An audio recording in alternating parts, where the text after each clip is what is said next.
今天我换了一个更好的营地，在常德市武陵区已经住了有4天了。今天是我自驾环游中国的第6天了。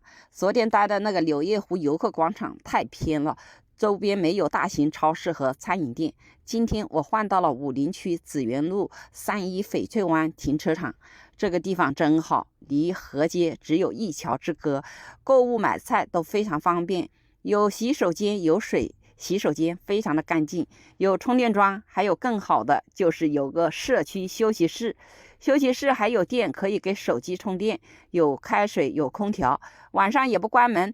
这个地方的导航位置我会放在视频的最后面的。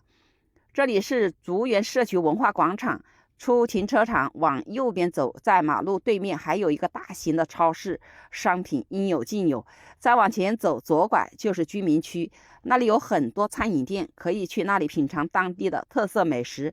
停车场旁边就是川子河，河里可以钓鱼，河对面就是七里桥。停车场就在紫园路旁边，过了紫园桥就是河街，从紫园桥过来100米就到了营地，但是不要进有杆子有充电桩的停车场，从旁边的人行道进来就到了。还有这样遮雨遮太阳的露台，下雨的时候车子停在里面挺好的。